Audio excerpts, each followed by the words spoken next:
Okay, so I think we've got all of the groups worked out, as I think I had the last wrinkle to sort of deal with this morning, but I think that's all been set.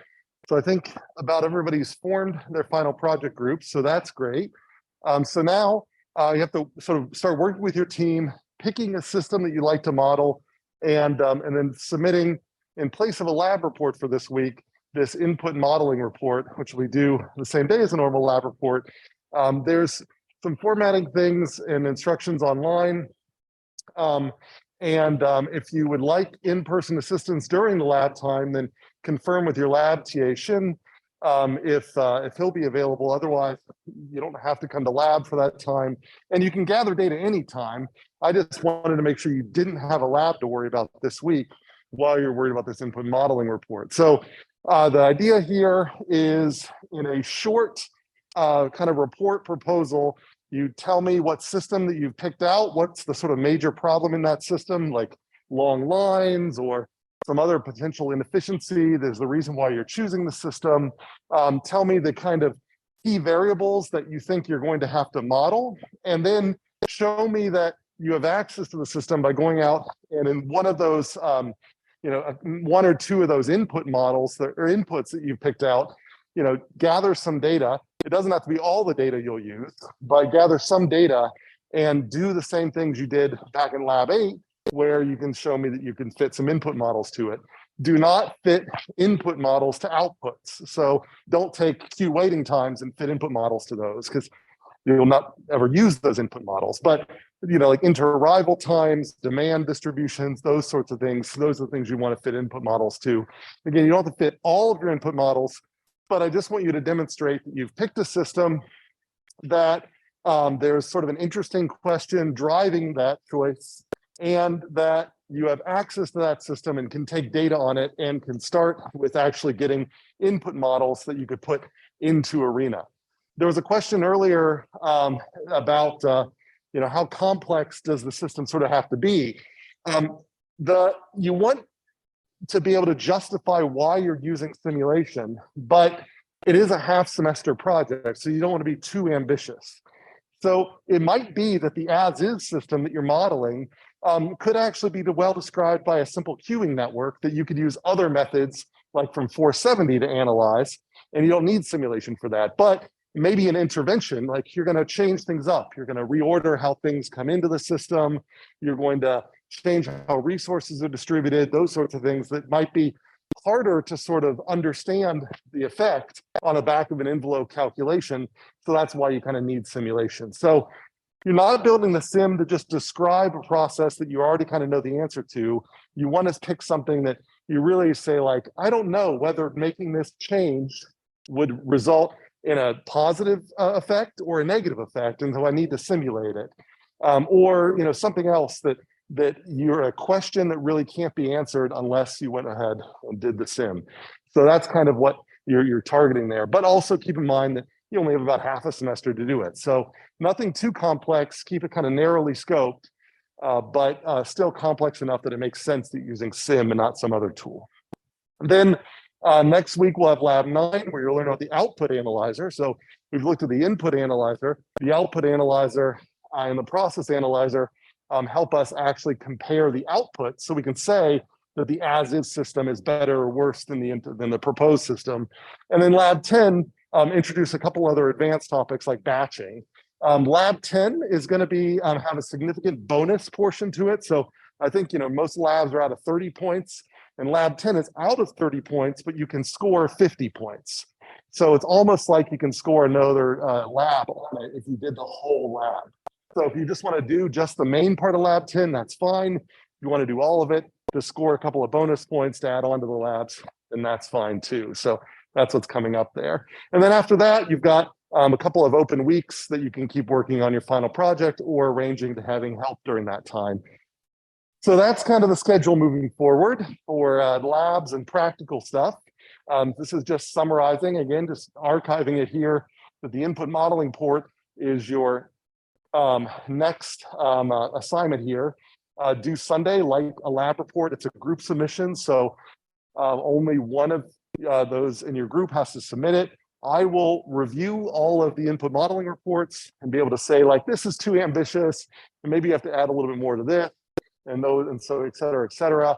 Make sure that it's okay that you don't have to capture data for all of your inputs, but don't, if you do capture data for outputs, which is great for validation, don't fit input models to them. So it doesn't make sense to like fit a Weibull distribution to a bunch of waiting time data, because waiting time data are outputs. You wouldn't use that Weibull distribution for anything. So just really want to drive that home, that inputs are different than outputs.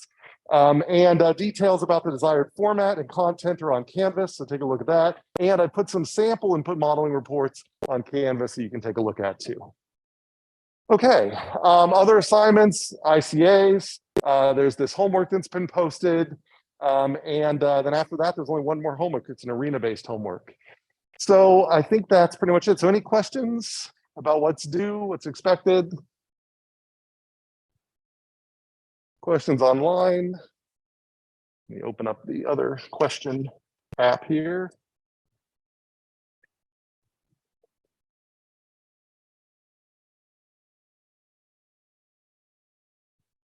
And I'll probably send out an announcement about this too, but hopefully it won't happen. But if for some reason there are certain individuals on your team that just are not responsive, then I generally, whenever possible, I want groups to handle these things internally. But if there's somebody who really hasn't done anything, that are just sort of on your team in name only, it's okay to leave their name off of any thing that you turn in. And that will then flag it that I need to do further investigation myself to see what's going on, so that that person may have to receive less credit than everyone else. And so Canvas doesn't provide me a great mechanism for people to kind of grade each other, to sort of say like who did what and then rescale things and all that. It'd be great if it did, but Canvas is really limited. So the best thing I can do is say, if you want to flag to me that somebody really wasn't there, even though they sort of planned to be there, leave their name off of the report or like the input modeling report, and then I'll further investigate, and then from there decide if I need to break up the grade somehow. All right, so with that, any other questions, online or otherwise? Okay, so with that, just to kind of get us back into the swing of things, let's start with a quick attendance exercise. So I've got the question written up here on the slide. I'm sorry, was there a question?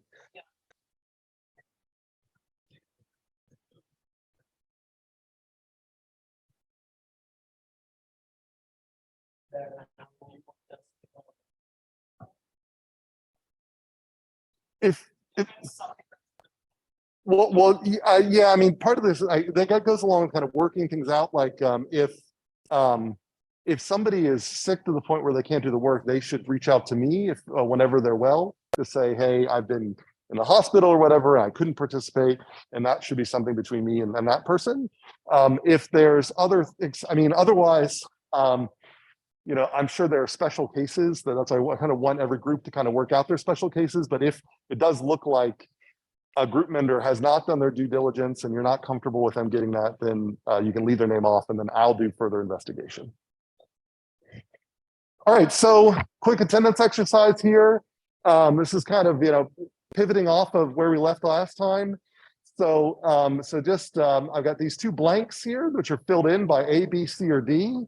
So I've got here that I should be most suspicious of blank p-values when I have blank number of samples.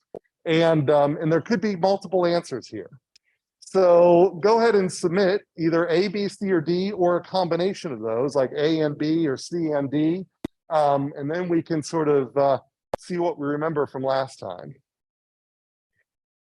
So and I'll put in the chat here the attendance exercise as well.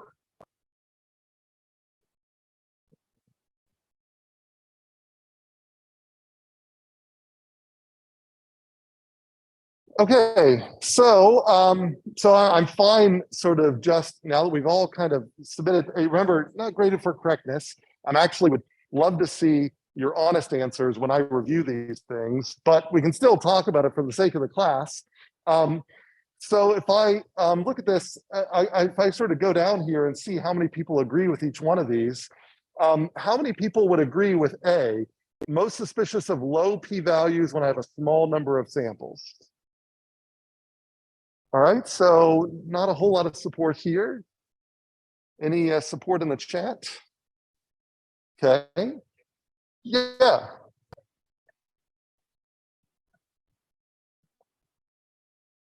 I mean of the person using the p-value to advance whatever their rhetorical agenda is. So if somebody uses a low p-value to state something, then low p-values can mean something, but when do they have the least amount of meaning? So that's really what I'm saying. When do low p-values have the least amount of meaning? When do high p-values have the least amount of meaning? So there wasn't a whole lot of support for low small. What about high large? I should be most suspicious of high p-values when I have a large number of samples. Not a lot of support in class for that. Not a lot of support online. Or what about low large? I should be most suspicious of low p-values when I have a large number of samples. See sort of a couple of hands coming up in class. And then high small. I should be most suspicious of high p-values when I have a small number of samples. I see some hands coming up there too. So not a lot of support in the class, but in the kind of histogram of things here, then I think there was the most support for C and D, and that's what I would choose as well. So if you have a low p-value, like p is 0.00000, like 26 zeros, 1, then that low p-value would normally tell you should reject a hypothesis. But if it was coupled with a very, very large sample size, then a very, very large sample size will reject every hypothesis because all models are wrong. All hypotheses are wrong, but some are useful. And so you will eventually be able to reject every hypothesis with a large enough sample size. So if the p-value is really low, but the sample size is really, really large, then maybe you need to rethink what it means for you're rejecting that hypothesis. Similarly, if you have high p-values, you might view that as maybe some agreement with the null hypothesis, that may be a reason not to reject the null. But if you have a small number of samples, then that might just mean that you don't have enough evidence to really say either way. So in the coin toss example, if you only have flipped the coin once, you're not going to be able to tell if it's a fair coin or not. If you flip it twice, it really doesn't help you much better. Once you flip it 1,000 times, then you've got enough that it really better be roughly 500 heads and 500 are tails. And if you see a significant deviation when you've done it, when you see an absence of a deviation with a high number of samples, then that high p-value might be meaningful. But for a small number of samples, a high p-value might just mean you don't have enough evidence to say either way.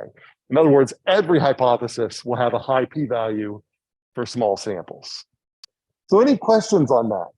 I want you to really start, get a conceptual model of p-values that makes C and D super obvious over time. Okay, great. Questions online? All right, back to skim.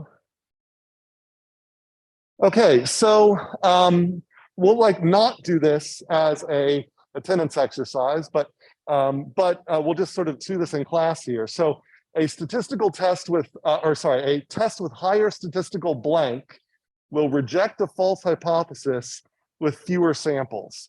What word am I looking for there?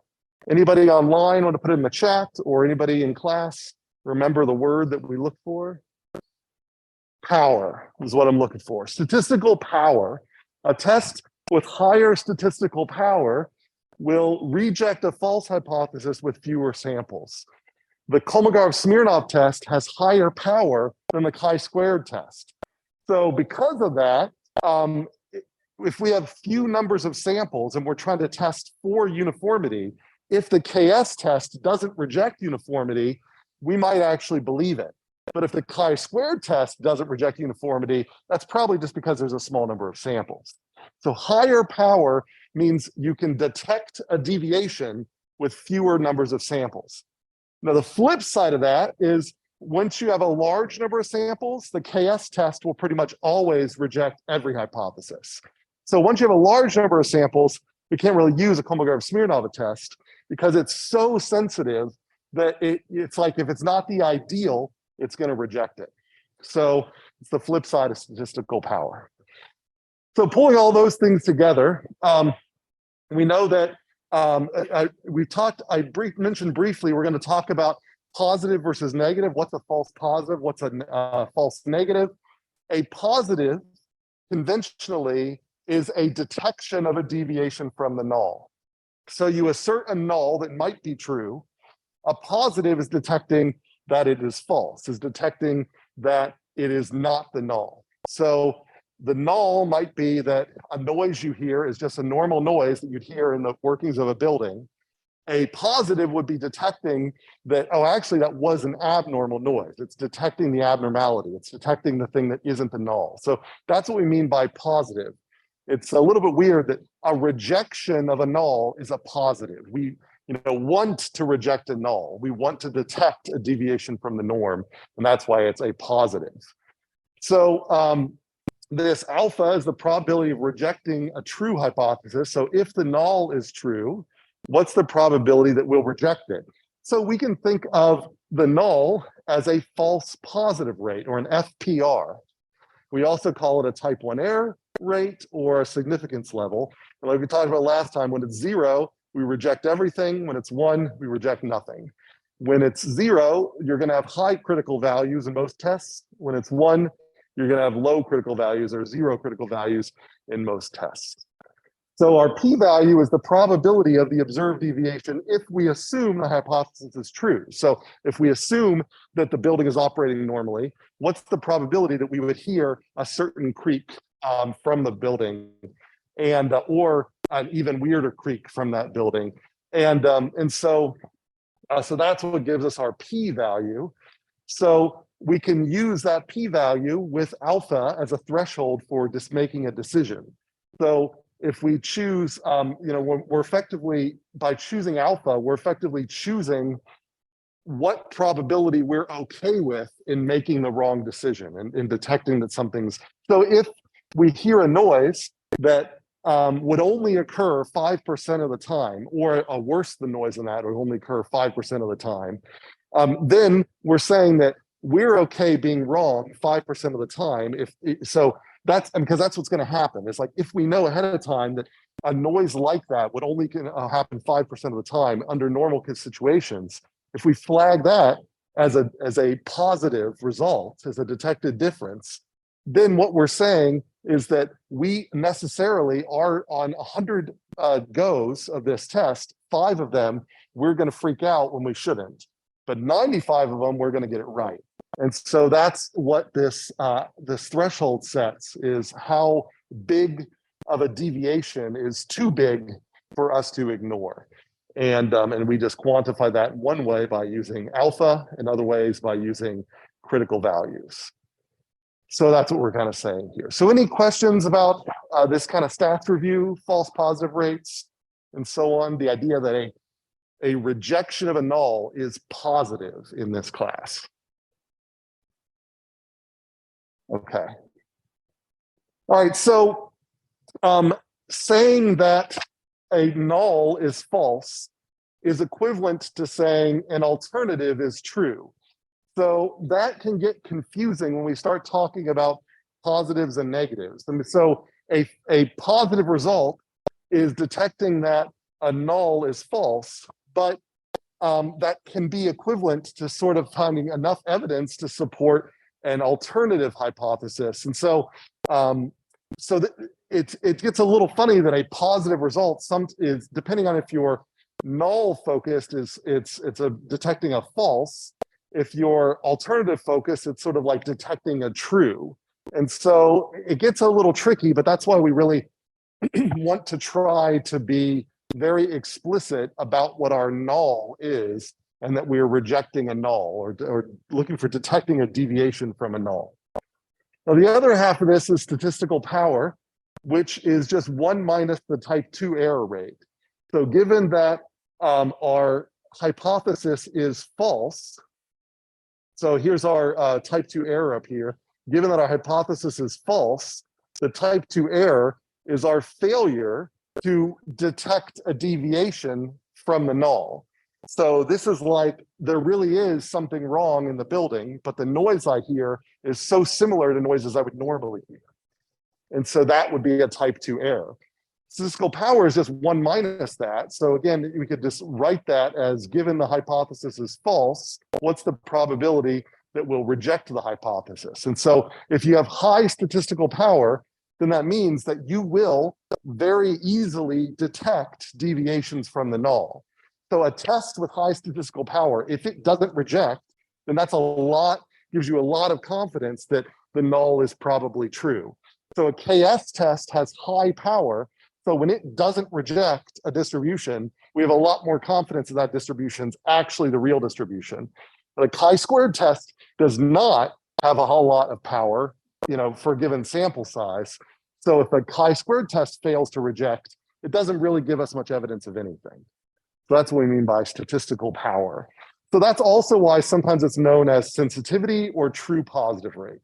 So a test power is modulated by how variable the data is and how many samples that you've taken. So we're going to do power analysis in part 2 of your homework. And that power analysis helps you determine either how big of a sample size you need, or for a given sample size, how small of a difference can be detected without taking another sample. So any questions about these terms, power and its relationship to type 2, or any of the rest of this? Questions online? Okay. So very often when we build hypothesis tests, we form what's called an ROC curve, a receiver operating characteristic curve. This is something that if you go into a data science course, you take some machine learning, you'll definitely see these. And so what we plot here is we have a given hypothesis test. So in this case, these are 3 different classifiers. So you can think of these as 3 different hypothesis tests. You can think of it like as Chi-squared and Kolmogorov Smirnov and I don't know, a t-test or something like that. So there's 3 different classifiers that can bin things into one group or another. And so each one of them has a type 1 error rate and has a statistical power. And so if you swing that alpha on each one of these tests from 0 to 1, you're just changing, like, so normally we would fix ours at 0.05 down here. But if you let it get bigger, what you're going to do by increasing the false positive rate is you're also going to increase the statistical power. And so the strength of a test is how far away this curve for each one of these tests gets from a diagonal. Because what the diagonal is how good of a classifier of coin is that's weighted with alpha as its probability of coming up heads. So if you flip it, you could say, I heard a weird noise.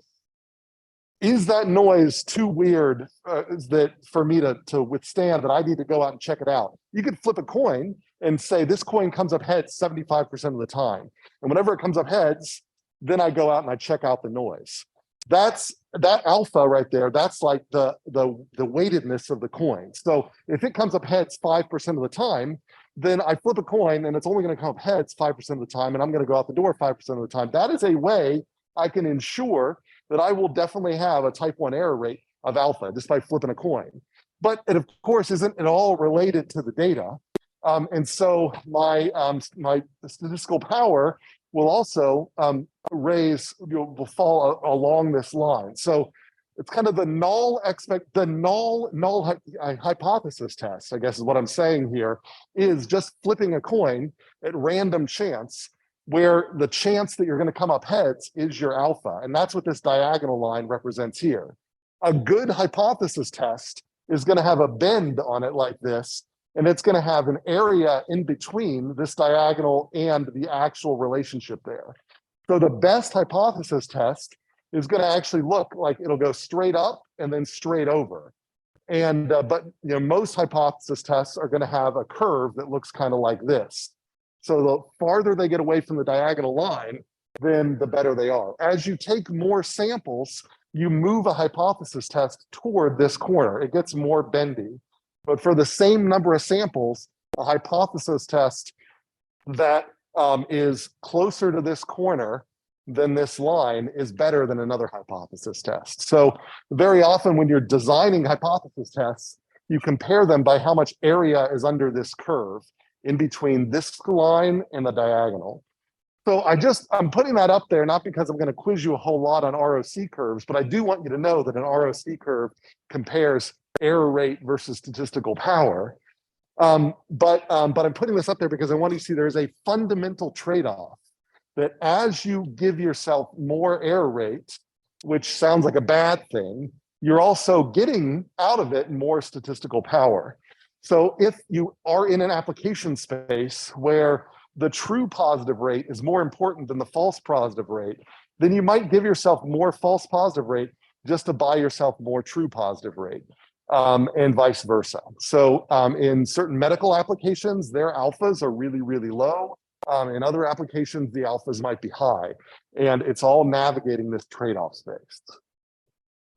All right, so any questions about that?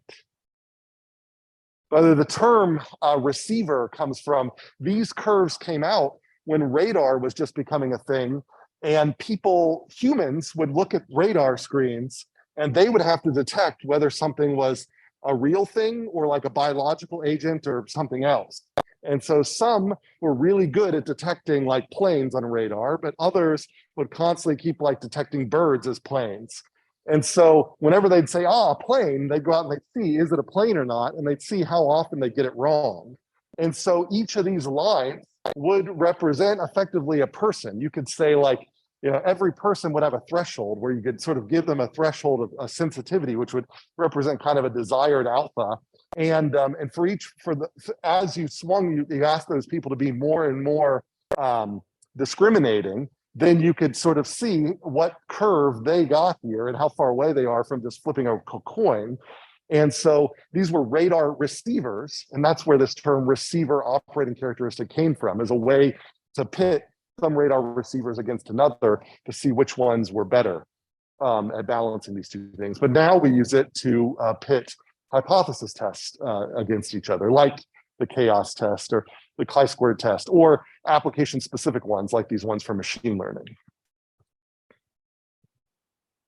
Okay. So any questions on that? Just keep that in mind. I'll show you sort of cartoonized ROC curves kind of throughout most of the rest of the semester. So that's our sort of introduction to where they come from. Okay, so other review stuff here. So average and variance, make sure that when you do sample variance, you do the n-1. Likewise, if you're doing discrete, make sure when you're calculating the average, you multiply by the frequency of each outcome and also the n-1 for the variance. Likewise, if I give you a histogram, pretend like the histogram is discrete, where the midpoint of each bin is the discrete outcome, and then the frequency is how high the histogram is, and you can calculate the average as well as the variance. But again, make sure you use n-1 in the variance whenever you're using the sample mean inside the variance formula. So any questions about those formulas? Hopefully that's review too. And the n-1 is pretty clear. All right. So we've got these distributions, various distributions, discrete and continuous. And, so we talked about the maximum likelihood way of choosing parameters. So given data, how do we choose the parameters for the distributions? We did this example where I said, well, if I know something is an exponential, or at least want it to be an exponential, and I have a bunch of data, with a little bit of calculus, you can show that the maximum likelihood estimate of the parameter lambda in this exponential is just going to be 1 over the average value of the data that I've gathered. And we can look up in a table a bunch of maximum likelihood estimators for parameters in a range of different, very common distributions. So these are distributions that we've talked about in the class. Here's one we haven't. So Banks has got these in table 9.3. But if you pretty much look up any distribution on Wikipedia or whatever, it will probably give you a column somewhere there. It'll say the maximum likelihood estimator for these parameters is, and they've already done the calculus for you. And so that's what you'd like to do. This is a great way to start with choosing a parameter to put into ARENA. All right, so questions about any of that? Okay. All right, so where we left off last time is didn't get through our new modification of the chi-squared test and the KS to be used on any distribution. The chi-squared modification is probably something that you're familiar with from 380. But the basic idea here is if things are distributed so before we used the chi-squared test for saying, are things uniformly distributed? Now we're saying, are they distributed like some hypothetical distribution? So we're saying if the range of our random variable is partitioned into subintervals, then the expected count of samples in each interval is the total number of samples times the probability that the hypothetical outcome would fall in that interval. And so if I've got a PDF or a PMF for my hypothetical distribution, I can then say, if my interval's from 0 to 0.5, then I can say, well, what's the probability that I get an outcome in that whole interval? And I take that and multiply it by my total number of samples, and that's the expected count that I expect in that bin. So otherwise, it's pretty much going to be the same chi-squared that we did from before the midterm. And I'll do an example here in a second, but we have to keep in mind that if the expected count for any of the bins is less than 5, then we have to deal with that. And so we either will need to combine bins to make things higher than 5, or if that's really not feasible to do, use a different test that has higher statistical power, namely, in our case, the Kolmogorov-Smirnov test. And we'll talk about that here in a second. So that's what I'm saying here. So if sample sizes are smaller, we're going to use the KS test. And I'll show an example of how to do this, but at a high level, how do we modify the KS test for any distribution? It's pretty easy. We sort all of our samples just like we did before the midterm. But then we take each one of the samples and we run it through the CDF for our hypothetical distribution. So before the midterm, we only were worried about uniform distributions that were between 0 and 1. And so we just looked at the sample itself and said, is the sample itself in this interval? After the midterm, we say whatever the hypothetical distribution is, we take its CDF, we run the sample into that, and the result will be between 0 and 1. So effectively, we're doing a KS test on the uniformity of the CDF as opposed to the uniformity of the data itself. So if you run the data through its CDF, you should get an approximately uniform distribution that we can test with the KS test. And I'll show an example of that here in a second. So sort the numbers, and the sampling ith position should be in the quantile between these, and that's what we're saying here.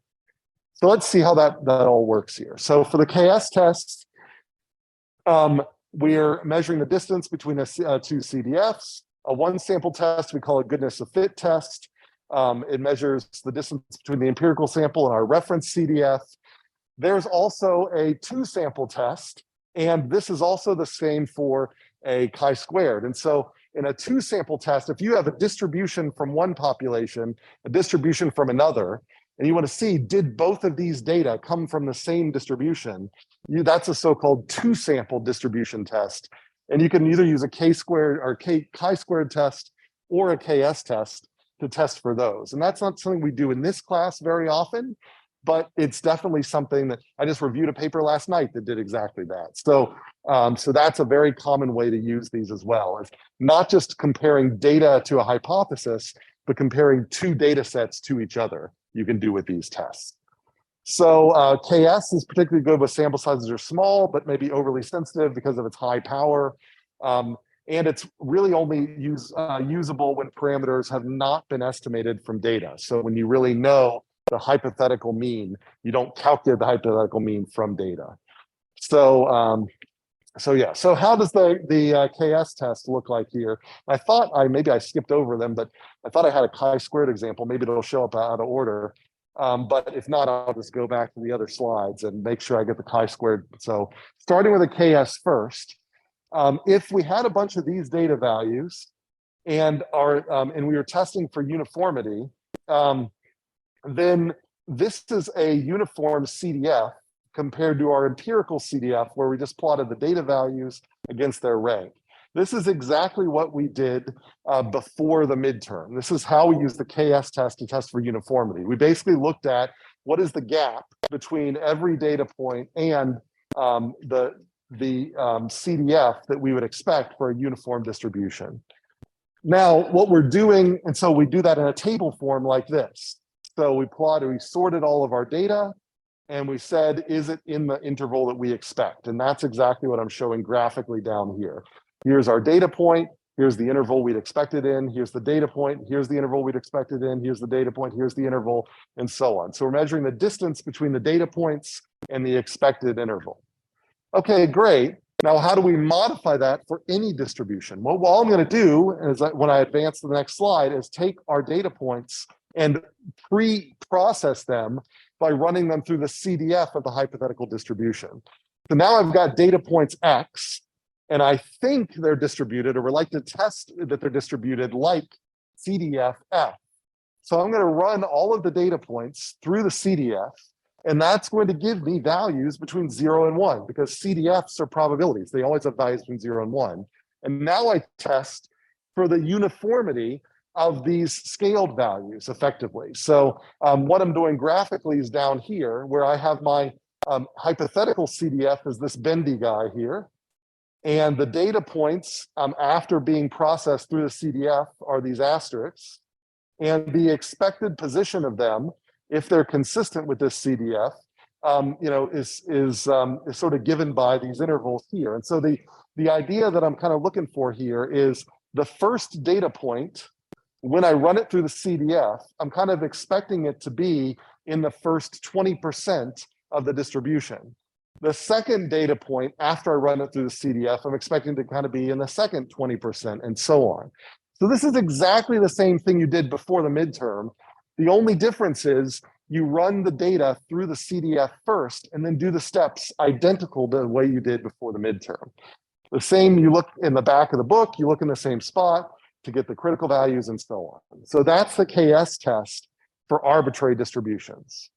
So there are questions about that, about the KS test for arbitrary. If you know how to do it for the uniform, it's identical. Just before you do the uniform part, you take your data and run it through the CDF to generate new values that you then effectively test for uniformity after that transformation.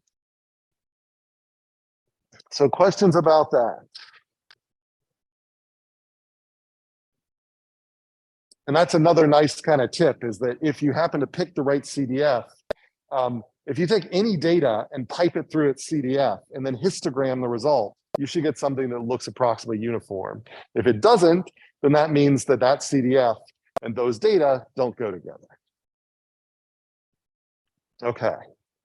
So the downsides of the KS test, if you have estimated parameters, you really can't use it except for a couple of specific distributions like the normal. So what I mean by estimated parameters is you have to say, I'm testing against an exponential with this mean. I can't say I'm testing with an exponential with the mean of with the sample mean of the data. If you are estimating a parameter from the data, you cannot use the KS to test for that relationship unless it's very special cases like the normal, the exponential, and the Weibull.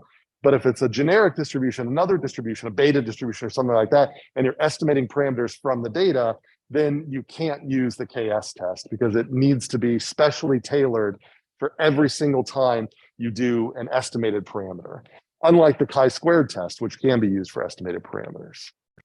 So any questions about that? And then I want to hop over to somehow when I hacked these slides over, I somehow skipped my chi-square example. So I need to jump back to the last week's slide or last lecture slides to make sure we get those. All right, so let me jump back to lecture G3. There we go.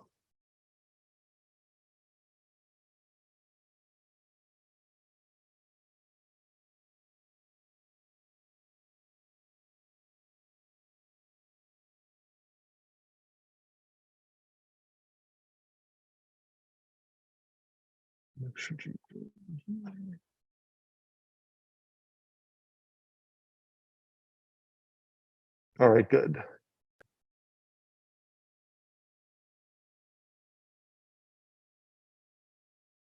All right, so let me just jump ahead to, let me see if I can find those slides first. Down here, this will do. All right, so jumping back to the slides from last week. All right, so chi-squared test. So this is what I was trying to say here is that when the chi-squared test here, we're going to calculate the same expected chi-squared value.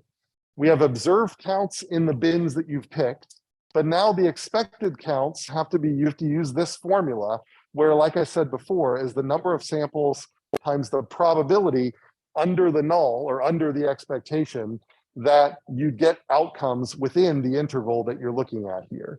And so we'll see a more concrete example here in a second.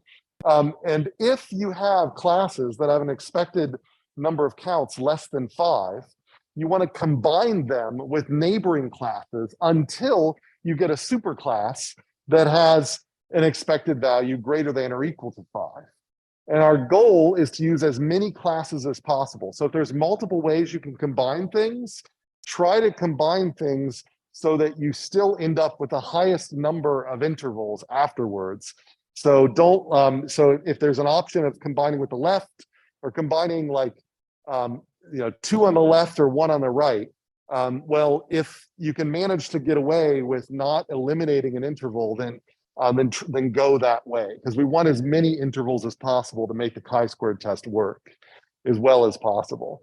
This 5 is a conservative threshold. It's what we use in this class. I think it's what's used in 380 as well, and it's generally common in science. There are special versions of the chi-squared test that allow you to use less than 5, like Gates continuity correction for the chi-square test, and you can look up those sorts of things. But if you're using the plain old vanilla chi-squared test, you should always use 5. And if you can't get 5 in a bin, then you shouldn't use the chi-squared test. You could look for something else like the Kolmogorov-Smirnov test.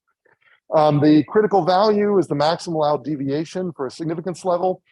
The other thing that we're modifying from pre-midterm to after midterm is that degrees of freedom, it used to be just the number of classes minus 1. Now it's the number of classes minus 1 minus the number of parameters estimated from data. So if a parameter is part of the hypothesis, it's not estimated. If I say, here's a bunch of data, test to see if it's normally distributed with mean 5 and standard deviation 2, then 5 and 2 were given to you as part of the hypothesis. They're not estimated. They do not penalize the degrees of freedom. But if I instead say, here's a bunch of data, test to see with the chi-squared test if these are normally distributed, then you're going to have to estimate both the mean and the standard deviation from the data, in which case you're going to have to reduce your degrees of freedom by 2. So the total reduction here will be n minus 3. 1, just because it's a chi-squared test, and then the additional 2 because you estimated 2 parameters. So I think I've got some sort of a additional justification for that. So we subtract 1 when we do the chi-squared test because basically the chi-squared test breaks up the number of counts into a number of observations that all must add up to the number of counts. So we know that we have 100 counts total, and those 100 counts are distributed up into a bunch of bins. Well, once you know n minus 1 bins and the number of counts, that nth bin you already know. There's no freedom there. So that's why we say a chi-squared has a natural upper limit of n minus 1 degrees of freedom, because you're taking 100 data points and you're smattering up around n bins, so you really only get n minus 1 degrees of freedom and the other bins fixed. So that's the reason why we start with n minus 1 degrees of freedom. Things get worse when you estimate parameters. Because if you estimate a parameter generically like this, so here's a parameter theta hat, estimated with some function with our data. Here it is specifically, if we're estimating the mean, sample mean from our data, then this looks just like this here. So basically, once you know the mean, you've now fixed another degree of freedom. So now if I know the number of data points and the mean, if you give me n-2 data points, I probably can solve for the other two. So I don't have enough of as much flexibility in my data. So it's as if I just deleted two of my sample points. So, so this deletes one sample point, and this deletes another sample point. So now I'm stuck with n-2 degrees. Every estimated parameter has this effect where it penalizes your degrees of freedom by 1. So once you get down to 0 degrees of freedom, you effectively have just taken your data and loaded them up into the parameters, and you've got no room, and that's what we refer to as overfitting. So, so you always want as high a degrees of freedom as possible. So any questions about that? What I mean by degrees of freedom and why in the chi-squared test, it has this formula where it's always n-1, but then minus the number of estimated parameters. And this affects what critical value you look up in the back of the book. Okay, so examples of that, I've already kind of given one of normally distributed in the mean and standard deviation are estimated, it's n-3. If instead I give you, and I happen to pick the same numbers as I just said, as part of the hypothesis, there's no penalty. So my degrees of freedom are n-1. Now the weird cases are there are certain shape parameters that are not really fixed by the data or don't fix the data. So like a uniform distribution, I might choose parameters A and B based on my data, but knowing the outsides of the ranges doesn't really allow me to solve for any data points. Like it doesn't really fix any of those data. So I retain my degrees of freedom. So these types of parameters, like for triangular distribution in the range, for uniform distribution in the range, don't get penalized. But the mode in a triangular distribution, that is something that does get penalized. And so things that are intimately tied to the data get penalized. Things that are sort of loosely specified by the data don't get penalized. And so this can be a little funny sometimes, but you get kind of the hang of it after a while. All right, so any questions about that? What I mean by estimated parameters and free parameters.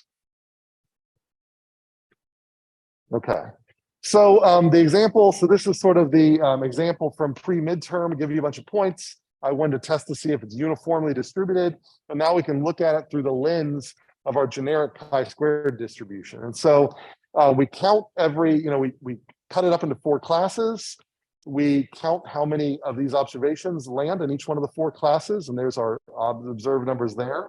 And then if we, under the uniform hypothesis, the expected value in each bin is going to be equal to the total number of samples times 1 over n, because 1 over little n is the probability that from a uniform distribution that that we would have samples in each one of these bins. And so there's 4 bins, so there's a 25% chance that you land in each one of these bins. And so this is just taking the total number times 25%. Since the total number is 30, 25% of that is 7.5. So that's where we got our expected count. And so that's a generic way of doing it. We confirm that it's greater than 5 or equal, at least 5. So we can continue on with the chi-squared. So then we go and we fill this in. Now, here, we're only going to use a degree of freedom of n-1 minus 0 because we haven't estimated any parameters from data. So we calculate our degree of freedom as being 3. We have our alpha of 0.05. Since chi-squared is an always positive statistic, this is a one-tail thing, so we can use the 0.05, not 0.025, and then we get the 7.81 as our critical value, and that's exactly what we did before the midterm. We just left out the details of this n times probability stuff. So how do we calculate the expected value for an arbitrary distribution?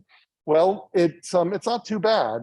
So for a discrete distribution, you just sort of say how many outcomes would be in this interval, and add up the probabilities of each one of those outcomes. So if your interval is from 0 to 0.5, and you've got a 0.25 outcome and a 0.4 outcome, see the probability of both of those, add them together, and that's the probability of landing in this bin from 0 to 0.5.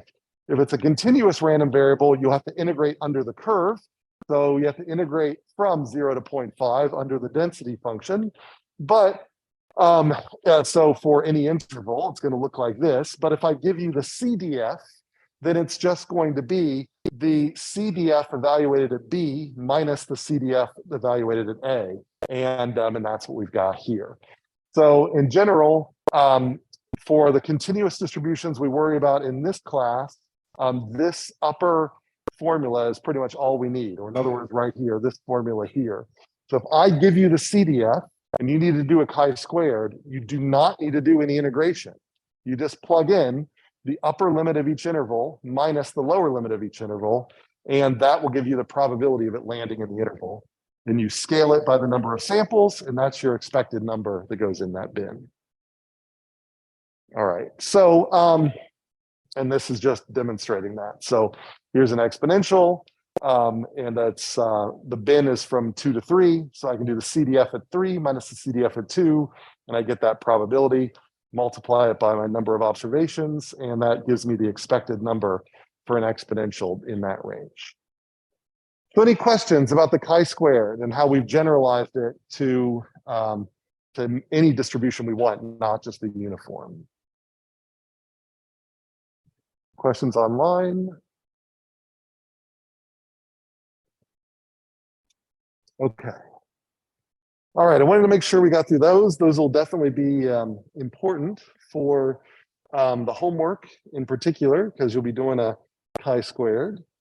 Let's hop back and cover a couple of other little things then for this lecture.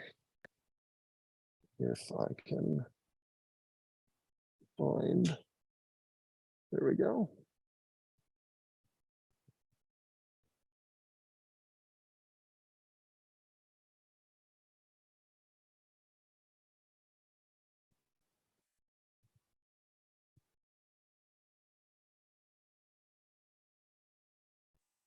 Okay.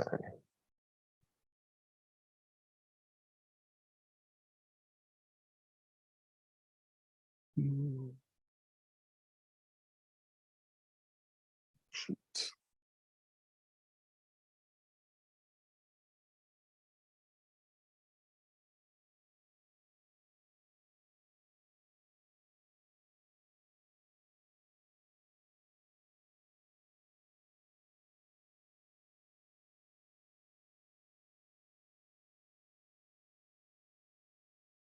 All right. So let me just head to the point we left off here. All right, so last couple of things you should, we're not going to work a lot with the Anderson-Darling test in this class, but it's a little bit more modern way to work on these distributions. And so you'll see that, you know, when it's similar in principle to the KS test, but it allows you to sort of amplify where it is looking or where it is kind of testing for it allows you to penalize different parts of the distribution differently. So it's a very flexible and very powerful test. And so this is one of those options where if the chi-squared test isn't working for you, Anderson-Darling's a good one. The other thing you need to do is we'll learn that a lot of the tests we have to use in this class require distributions to be normally distributed before you can even use a test. Like I can't use a t-test unless I'm sure that the data I'm using the t-test on come from a normal distribution. So technically, before you do any t-test or any generalized linear model, so an ANOVA or any, I mean, there's just a bunch of different examples, I'm gonna have to test for normality. So the Shapiro-Wilk test is a distribution test specific for normality that says extremely high power. So, so this is one, again, I'm not gonna beat up on you in this class, but when you leave this class, if you try to ever do a t-test or an ANOVA or a generalized linear model of any sort, then someone in the kind of chain of custody of your report is going to expect that you have checked for normality before you ever did that test. And you can do that by doing a Shapiro-Wilk test. And all modern statistical packages will have a Shapiro-Wilk test. It has high statistical power, which means if you have only a few number of samples, it will be able to detect a deviation from normality. And so if you say, I've got 10 data points, are these normal or not? If the Shapiro-Wilk says that it doesn't reject normality, and you've done a QQ plot, and the QQ plot looks like they're pretty normal too, you can be pretty confident that those data are going to meet the assumptions of a t-test, of an ANOVA, of your linear model, or whatever. But you have to do the Shapiro-Wilk test kind of first. So again, I don't want to, it's too much for me to beat up on you on this in this class, but I at least need to introduce it, because if you leave this class and you start doing t-tests and related, you really need to be doing the Shapiro-Wilk first. All right, so, and it is just a distributional test only for normality. You can only use it for normality. All right, so that's kind of the big things about goodness of fit. I'm not going to kind of spin examples from lecture G3, but we kind of already covered this already. I do want to mention, since I just said it, don't forget about those QQ plots. Great thing for your input modeling reports as well. Couple any quantitative analysis with a graphical assessment of the fit as well, because people usually don't trust one or the other, but you compare them both. And if you say, I've got a distributional test that didn't reject, and hey, look at a good graphical fit. This is not a good graphical fit. This would be, I'd say this one here is probably not going to be very convincing, because it's kind of off the line here quite a bit. So if it is on the line and it's not rejected by a rigorous statistical test, then I'm pretty sure you've got the right input model. So don't forget about your probability plot. They're super helpful. And then you've already gone through Lab 8. I just want to highlight in Lab 8 that the input analyzer gives you, it's kind of blurry in class here, but it does give you the distribution and best fitting parameters and the expressions that you can dump into ARENA. It gives you a measure of error. So that error, that squared error, you want that to be low. And then it gives you two tests. It gives you the chi-squared test as well as the KS test. If you have a lot of data points, it doesn't even bother the KS test, because all KS tests will be rejected with a lot of data points. It gives you the summary statistics, mean, etc., and it gives you the details about your histogram, how many bins, and so on. So all of these things are just text. Do not, in your input modeling reports, give me screenshots of this stuff. Like, this is a terrible histogram. You can generate a better histogram on your own. You know how to do it. So generate histograms on your own. And then if there's data out of here, just report it in the text or create your own table. You don't have to give me all of this. All of this probably isn't relevant to the argument you're making. This is just meant to be a quick way for the input analyzer to show you data that it thinks you might need. But don't take a screenshot of this whole thing and then say figure one, see figure one, and then let me parse it out. Show me that you know how to read this. Generate your own histogram in Excel, and then generate data, or then pull the numbers out of this. You don't have to do your own chi-squared test or your own KS test if it's done it for you.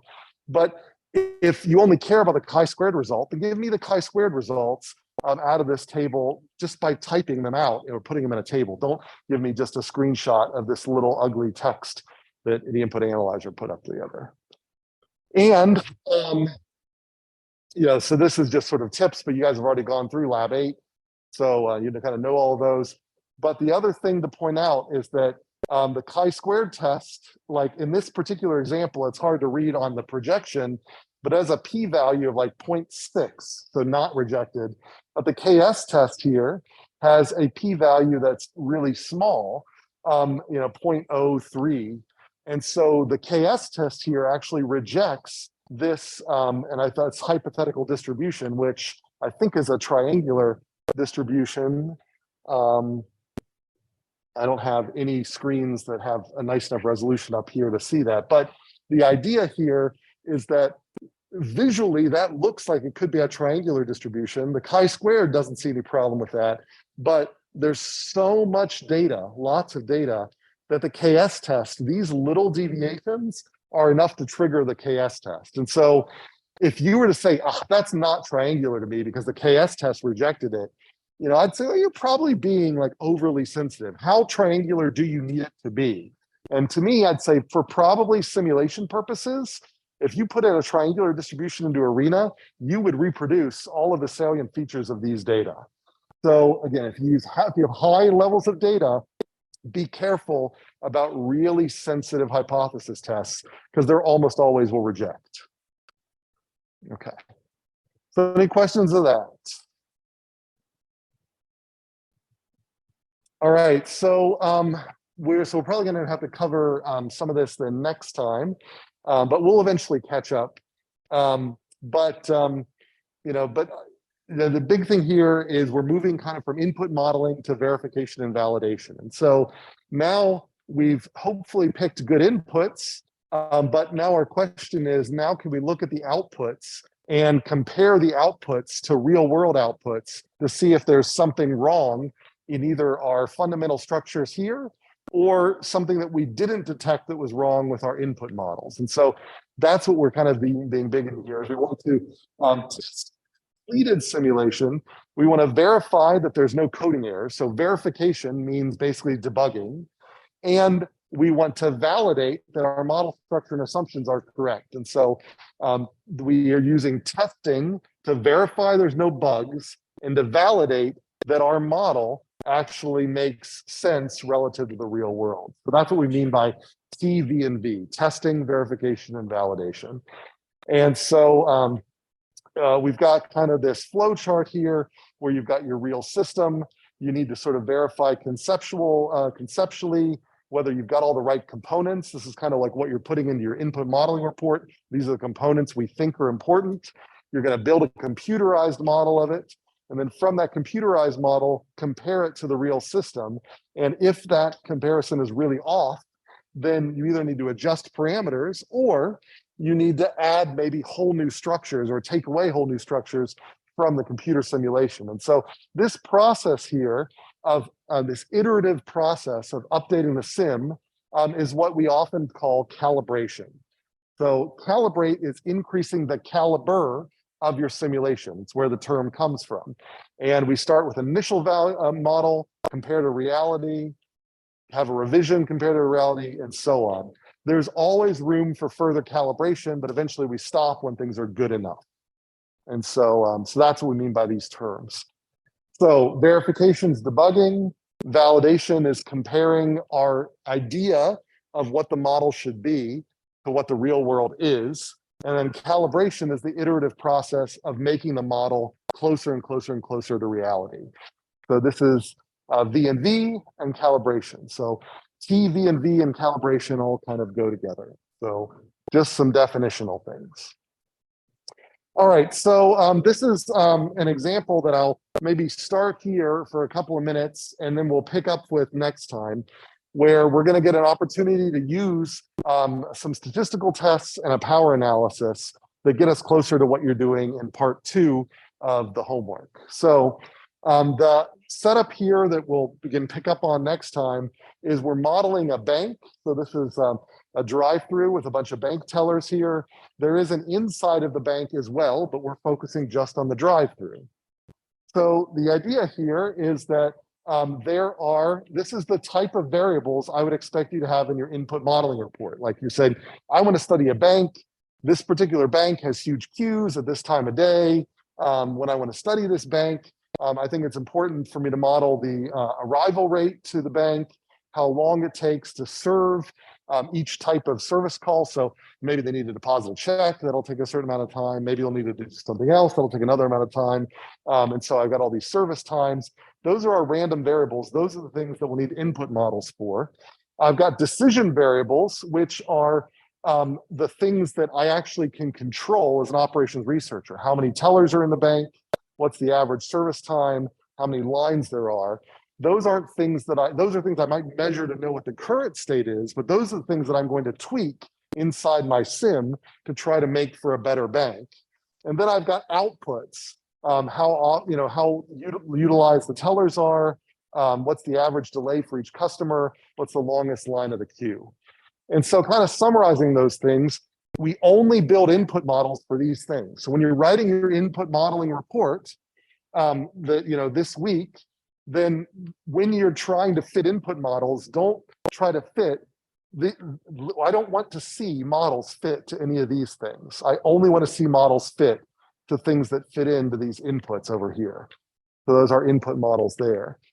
And so these will be measured when we run the sim, and you should gather data on these from your real system, but you're going to compare the real system to those after the system is built. So you don't need a model of those, because we're going to compare in a 2-sample test these data to the simulated data, or rather the real data to these simulated data. So we're going to compare those together. So we've got our inputs, our model, and our outputs. Do not fit anything to outputs, only fit to inputs, and so on. So I'm going to stop there before we get into the quantitative stuff. We'll pick up where we left, or pick up here next time. Let me just jump back to a final attendance exercise. And get my mouse back. There we go. And the question I have here is, what is the probability distribution that the Shapiro-Wilk test tests for?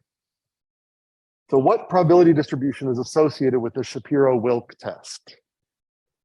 And again, not looking for correctness, just looking for coherence and completion. So, and that's all I've got for you. So if you have any questions, feel free to come up. Otherwise, we'll see you on Thursday for, I believe, a Halloween themed lecture.